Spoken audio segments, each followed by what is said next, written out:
What's up guys, it's Nino here. Super excited, I want to show you guys the new action set. It's NBP Actions 17 called Image Analysis. And straight away, it's probably one of those sets that if you need it, you know you need it and you know why. I've had straight requests from it ever since we put our advanced preview of it on YouTube. I've got a few emails saying, when is this coming out? I want this. But I'm going to bank on the fact that most of you don't even know why you might need it. So I'm going to walk you through it today and kind of give you an idea. Again, if you're a technician or if you're just a more technical editor, you know why you need this stuff or why you might want it. We're going to walk you through it. This doesn't do anything to edit your images. It doesn't do anything for creative purposes, like create beautiful color palettes or anything like that. It's a way to give you a full analysis of your image in lots of different ways. Now, analyzing your image in a technical way up front is great for pre-envisioning as you get more advanced because you know, okay, let me see what a full test will do. Then you get an idea of what the luminosities are doing, what the colors are doing, how much dynamic range can I pull, what's going on with the bit depth, do I have enough there? Generally speaking, if you have 16 versus 8, your bit depth is probably okay, but it's a good idea to stress test it anyway, and things of that nature. You want to see what the brightness is looking like versus the luminosity. You're curious about what the different color ranges looking like. You want those masks to be amplified so you can see where the color ranges are landing. You want to see a hue map in case you want to target specific hues for a selection or something. There's all kinds of reasons why pre-envisioning an edit can be useful. Okay, so we have several different tools here that run individual tests, and then we have the complete analysis on top. It's NBP Image Analysis Complete. I'm going to go ahead and run that, and you'll see on a, this is a high-res RGB 16-bit PSD exported from Capture One. Got all the data possible. We're going to do some counterexamples with 8-bit to show you, but for now, let's go ahead and run the full image analysis. Now, it's taking, on my images, this whole analysis is taking something like a minute. So that's why I'm kind of talking you through this, 45 seconds to a minute while I'm recording. So it's not the fastest process in the world. It's not instant, but the end result is a huge layer stack that you can find the specific analysis that you want or multiple ones and look at them and get the data that you need. Oftentimes you can pull those analysis layers to save them somewhere else and save as a new document. You can use one as a mask if you really want, etc. They're just there for you to get the information that you need by looking at the situation and go, oh, okay. And in some more formal situations, you can analyze an image and really zoom in on some of the analysis layers and go, okay, what's happening right here? And is this what I'm expecting? Is this what I'm not expecting? Maybe I'll change my plan on what I wanted to do. Okay, so it's done. Now, it's a huge stack. The original is on top, untouched. You see we have a huge stack of all kinds of analysis. So they initially are, not on, and they're all grouped into different folders. So they all come out open, so you can kind of see an idea, but you can close these folders if you wanted to. So let's go through them. I'm going to turn off the original, and I'm going to start with a data bit depth stress test. When I turn that on and that layer is shown, there's no difference. That is a standard issue stress test that we do in Photoshop by taking the levels and really bringing in the output levels to make the contrast almost zero. The image is like a super faded gray, and then we pull it out with another levels layer on top of that, and we pull it out with the input levels. It's a way of really compressing the range of the data on each pixel and then pulling it back out. So how much data is actually there to give? And on a 16-bit image, especially exported the right way from a nice raw, generally, this is invisible. You don't see a problem. When I show you a counterexample on 8-bit, you'll see a problem. But it's always a good idea to try a stress test to see, all right, am I going to have a problem with this one out of the gate? On occasion, backgrounds like this that are gray and smooth and one even luminosity or hue can get banding on them. Yeah, even on 16-bit. So sometimes it's a good idea to see. The vast majority of your 16-bit images, when you do the stress test, you won't see a difference. That's the whole point. Okay. Next, we have the color range expanded visualizers. Those are important because this is the reds, as you can see here, but that mask has been expanded. Basically, it's an auto contrast. That is not this brightness that you see of the red mask is not necessarily indicative of how intense the red is. This is to give you an idea of where the reds are landing, as it were. Turn that one off and you can see yellows. Okay. Speaking of data, you can see there's noise back here. The yellow is part of some noise in that, neutral area, which is pretty common. It's not detrimental to the shot, but you're curious as to what's happening. This noise is also amplified by the, expansion of the mask. You can see what the yellow is doing. As you can see, the reds and yellows are usually going to play back and forth on the skin, but there's a lot of red in the lips and really almost no yellow. which is really interesting, right? Greens and greens and magentas tend to be very minimal. They actually don't show up too much on any image, but you'll find them more natural shots and actual green tones. The majority of green tones that you see on a digital image actually land in the yellows.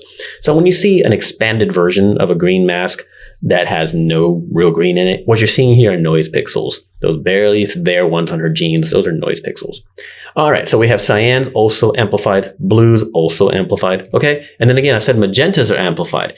And you might think, wait, her shirt, go back to the original, is neutral. Kind of. There's a little bit of tone in there, and a hue map will show that later. You'll see the hue map in a second, but there's magenta in her shirt. That's interesting. That's something to know. It might be important to you to know that when you're working with your shot, right? Okay, so let's turn off that.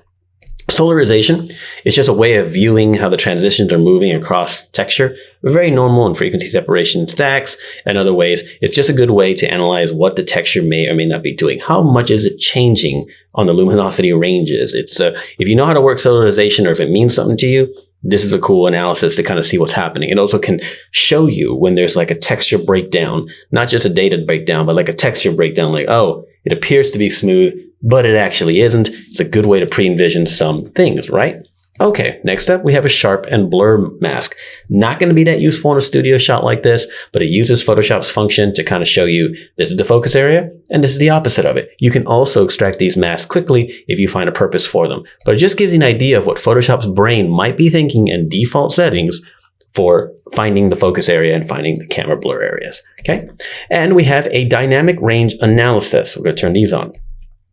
What this does is uses camera raw filter, not camera raw data, but the camera raw filter, which is essentially an emulator of camera raw.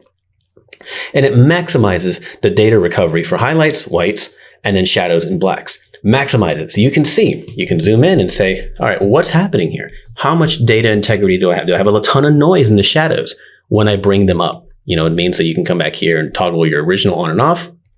Okay, you know what? I have a lot of data there. The highlights are bringing them down without getting too much noise. Not too bad at all. Some of the shadows on the jeans here. Yeah, okay, so you get a decent idea of what heavy data recovery might look like. And of course, you can see the black and white version as well. Just a different way of looking at things. On a 16-bit image, well lit, sharp like this, low noise on a good camera, you're not going to see too much problem. But when you do run an extreme analysis like this for dynamic range, when stuff breaks down, you'll know, and it'll give you an idea. Maybe I need to go easy on this, right? Etc. Now we have clipping. Currently, there's no clipping. I'll show you a shot here in a minute where clipping happens. It's done with a threshold layer, shown just the very, very top luminosities for highlights that might be clipping. In this case, there's nothing clipping, which is great. Okay, and then we have the low and high frequencies. It's a frequency separation process done in a common setup of about a 5 radius on median as our blurring operator. So we have the solarization texture on and off that you can turn on and off to see what it's looking like. Even before you run frequency separation, you kind of see what's happening. And if you really want, you can also look at what a low layer might look like with a median radius of 5. See if that's what you want or don't want. Again, it's just a quick preview. You definitely don't have to mess with it. Second, if you want, you can modify this action. If you purchase this set, you can modify it to change these radius to whatever you want it to be, or you can just use it as is. Another quick analysis is brightness versus luminosity versus chroma. So this is brightness. We have a whole video about brightness versus luminosity, which I recommend you watch, but this is brightness. And this is Luma. You can get an idea of how different they might be on your shot. And sometimes that's important information to know, okay? And then, of course, you have the chroma data. In this case, a white chroma layer. So you can kind of see what the chroma data is doing as well. And most of the time, most of the actions anyway that NBP offers, when we pull chroma data, it's white chroma because it's very useful for lots of things. But gray chroma has its purpose as well, and you'll see that make appearances. We can test that in other ways too. All right, so it's just a way to see chroma versus Luma versus brightness. Very important test. We also have saturation masks, okay? And there's actually the two main ones. The first one is a saturation mask C, which is pulling from chroma data. So this is just the saturation of the actual color, the chroma, okay? The next one is chroma and Luma data, which kind of gives you a different result. Both types of saturation masks are useful, but sometimes you want to see just how radically different they might be. So this one, of course, very minimal. It's only truly where the color is. The jeans are minimally colored. But when you include Luma data, you get I don't want to call it a false positive, but you get a different result when it comes to a saturation mask creation, so you can get an idea.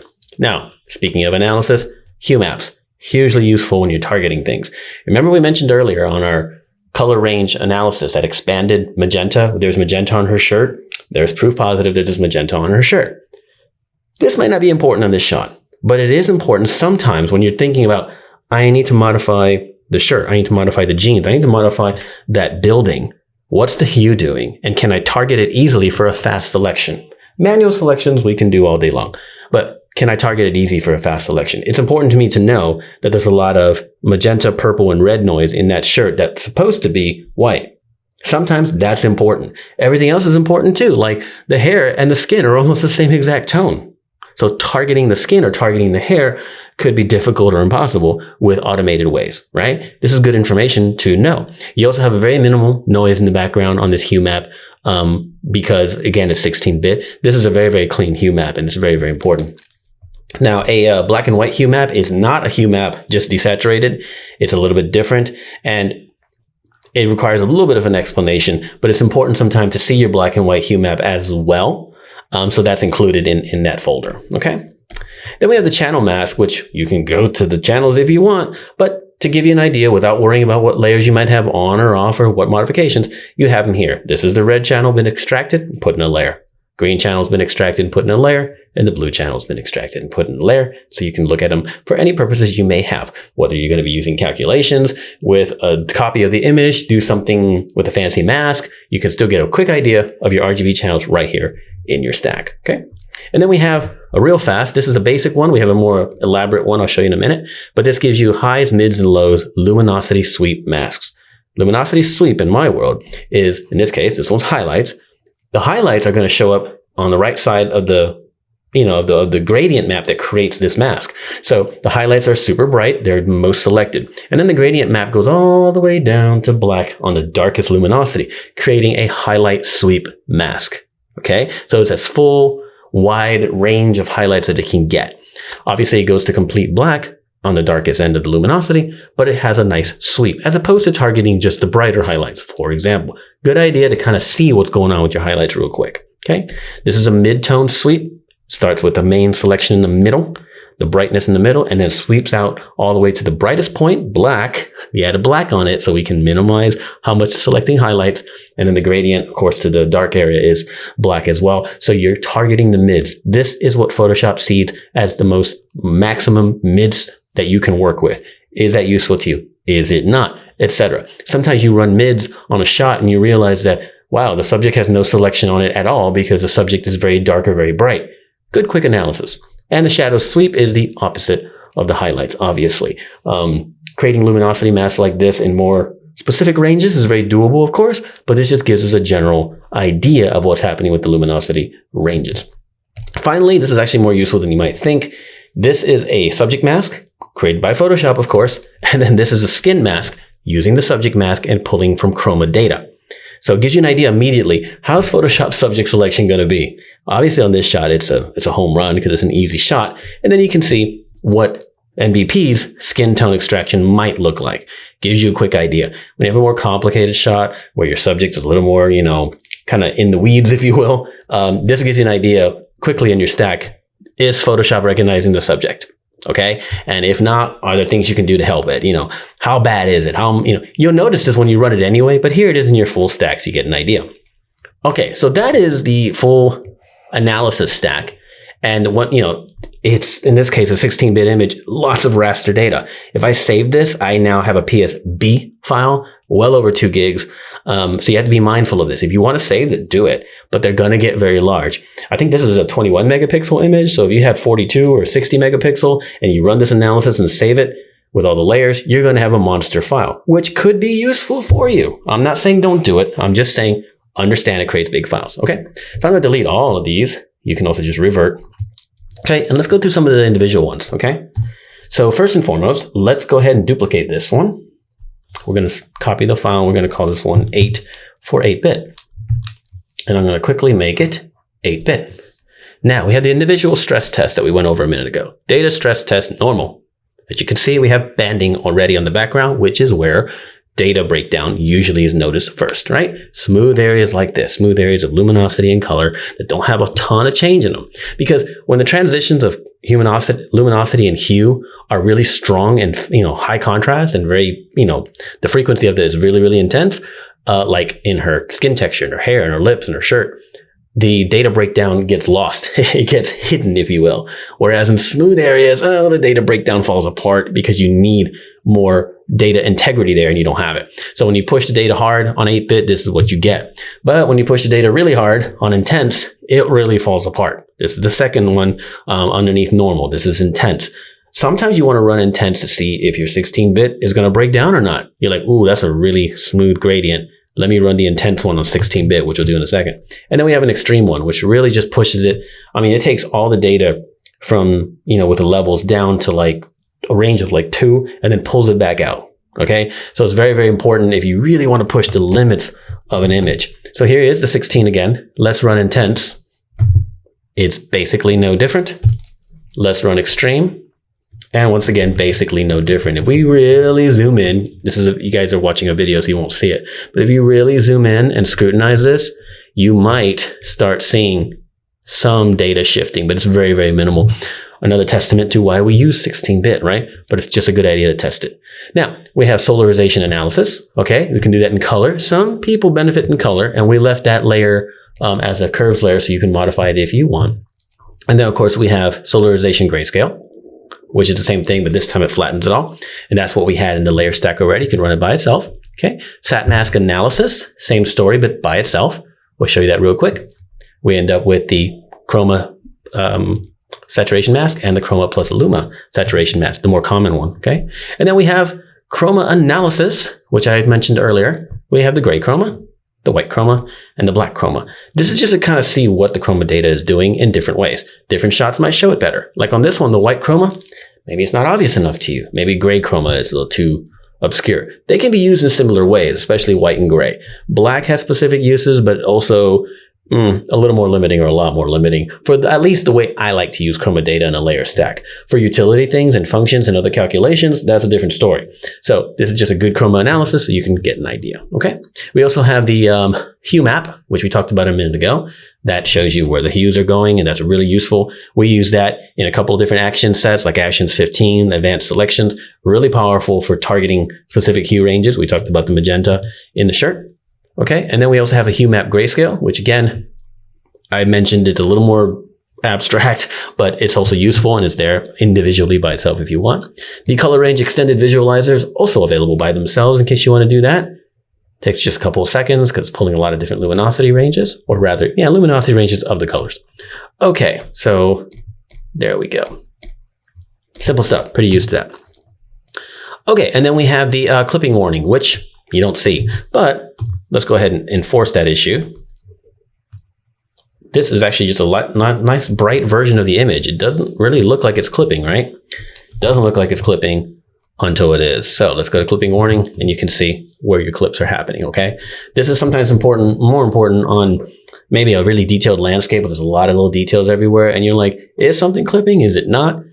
Generally, minor amounts of clipping aren't a big deal. And you can, of course, pre-envision that in Capture One and lots of other ways too, but it's just here in case you need it or want it, okay? We have a subject and skin mass analysis by itself. Good idea before you really go heavy into an edit to see what's happening, especially again on a complicated image where the subject isn't that clear. You get an idea of what's going on with subject and skin right out of the gate. Brightness and luminosity analysis, pretty straightforward. So you can compare and contrast the two. Sometimes they're very similar and sometimes they are radically different. And for different technical reasons, you may want to have access to either one. So there they are. Okay, we have a luminosity analysis. This is similar to what was in the full stack, but a little more elaborate. I'm going to show you. Let it finish all its different luminosity ranges here. There we go. So we have highlights 0 through 100. That is effectively a sweep, right? Then we have highlights 25 to 100, focusing more on the brightness ones, okay? On the brighter ones. 50 to 100, the absolute brightest ones. The 75 to 100, I didn't have clipping. I don't even have 75 to 100, okay? We have a mid-range 0, 50 to 100, and we have a mid-range 25, 50 to 75, a tighter mid-range. Shadow sweep, 0 to 75 on shadows, 0 through 50, and 0 to 25. You can use these masks if you want them, though there's a better ways to control luminosity masks, but this is, again, a quick analysis to see what is going on with your image when it comes to luminosity ranges, okay? All right, and then we have a red channel luma swap, green and blue channel luma swap. Kind of interesting, but at the same time, I don't know. Sometimes it gives me kind of an insight to what's happening. What these do is, if I hit red channel luma swap, it takes the red channel luminosity from the red channel, and then it replaces the luminosity of the original image with the red channel as your luminosity. Generally speaking, that makes your shots generally brighter when you use red channel, though not always.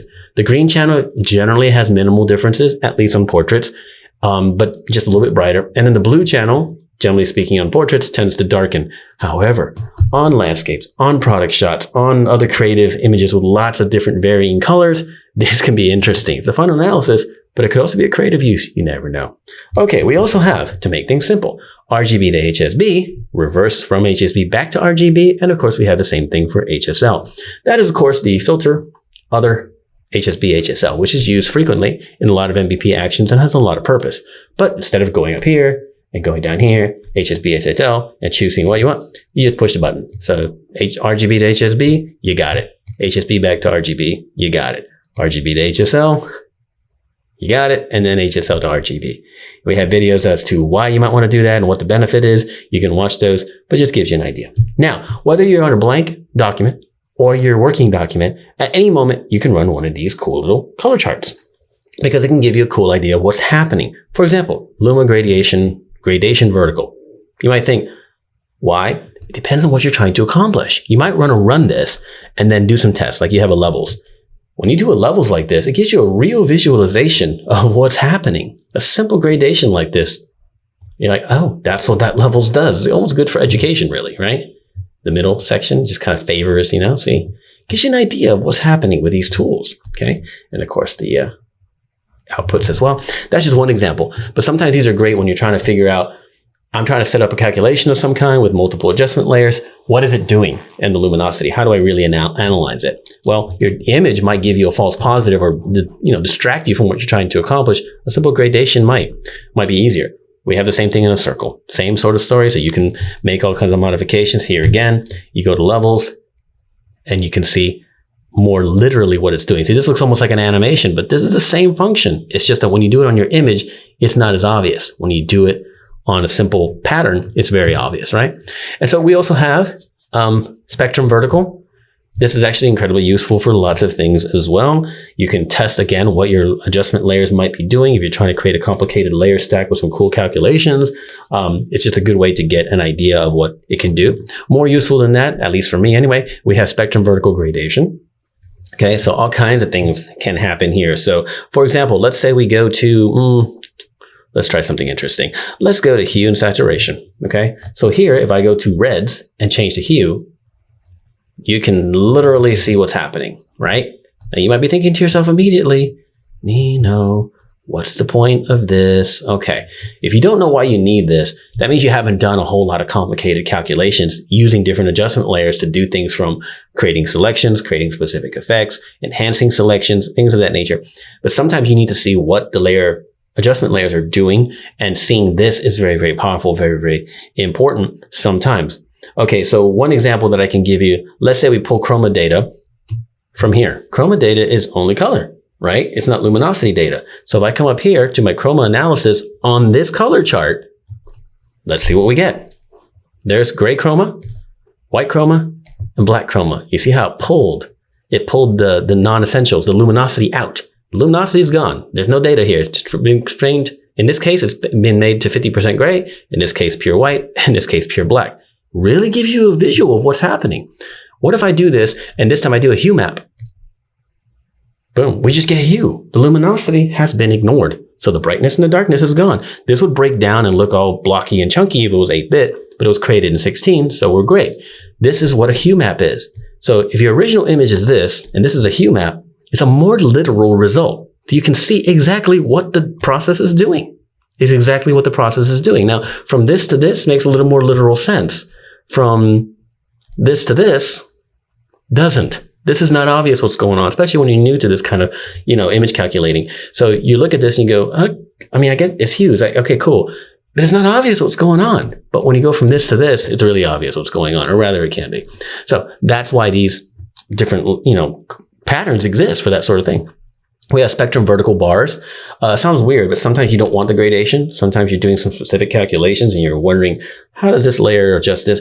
You want the different color ranges, but you don't want them blended. You want to be able to sample from a specific, that blue bar or something like that. So sometimes those are useful, at least to me. Okay. We have a spectrum circle, which again, the test pattern is extremely useful. Okay. Because you never know. And similarly, we have a spectrum circle that does the blocks in case you want to, again, do calculations or see what the calculations are doing to your RGB levels or whatever. Okay. Then we have the Granger charts. Okay. If you're familiar with Granger charts, especially you video guys, you'll know. Okay. But we can create a vertical one. It's just going to make it to fit the proportions of whatever your frame is. And then you can play with it any way you need to. Okay. And then we have a Granger circle, which I think is a fun variation on it. This is a Granger circle perceptual, just slightly different gradient map setup. Okay. But it's again, Granger circle. And for fun, I have a Granger diamond as well. So it's the same concept, but just a different shape. We're not going to go into a full analysis of what Granger charts are beneficial for, but if you know what they are, or if you're learning about them, we have them here. They've been created immediately. If you're on a 16-bit document and you run these, it'll be in 16-bit. Even if you're in 32-bit, these will work as well. Okay. They look significantly different. At least some of them do in 32-bit. But again, that's also another video. So we have all these analysis tools and converting tools for utility functions. Super exciting. Yes, but maybe not if you're just trying to make pretty pictures. But when you really want control of your images and when you're learning this stuff, or if you already know it and you want these analysis tools available to you for different purposes, that's why we created this. In fact, it's actually more useful for more elaborate shots, or for me anyway, for like, landscape, architectural, product shots, things where the data integrity can be very, very important. Things where detailed analysis of different spots can be very, very important. In portraits, we have a lot of leeway, in my opinion, a lot of give. At the end of the day, if we're 16-bit, we're generally pretty good, right? This gives me pre-envisioning, so I can determine a path or approach of what I want to do after running the full action or individual ones, etc. Or if you're having a consistent problem, figuring out why something isn't working, you can pull your image out to a new document, copy it over, and then run some analysis and see what is going on. Oh, that's what's going on. I didn't know there was magenta in the shirt. That's what's throwing me off. Well, a hue map can solve that, or a full analysis can solve that, right? Etc. Again, it's also a great way to learn. It's literally like playing with a depth of field calculator on your phone. You may not use it on set, but when you play around with it, you start getting a better idea of how depth of field works. So this is the kind of thing that you should play with as well across multiple images, okay? And we know it's the utility function, okay? So we priced it fairly. Think of it as a donation, okay? If you have any questions, and I'm going to guess you do, leave a comment below or send me an email, nbp@ninobatista.com, and we'll try to help you out. Again, that's NBP Action 17, Image Analysis. And I really hope you try it and see how you can learn from it, see how you can benefit from it, again, if you know what these things are. It's also a good idea to send your brain in that direction. You can purchase this, know what two things do, and don't understand the rest, and then it can lead you down a path of Google and YouTube. Who knows what you can learn about color science and image manipulation and things like that, calculations and all of this. Who knows where it can take you. So I really welcome you to step up your technical a little bit, because once you master even a handful of super technical things, which is the wrong term. They're not really super technical. It's just different. The average artist doesn't want to mess with this. Technicians do all the time. And some artists kind of straddle both. If you embrace even a few of these, it can radically change your power as a retoucher. And it can create your art. It can enhance your art, because now you have more tools available to you to be creative.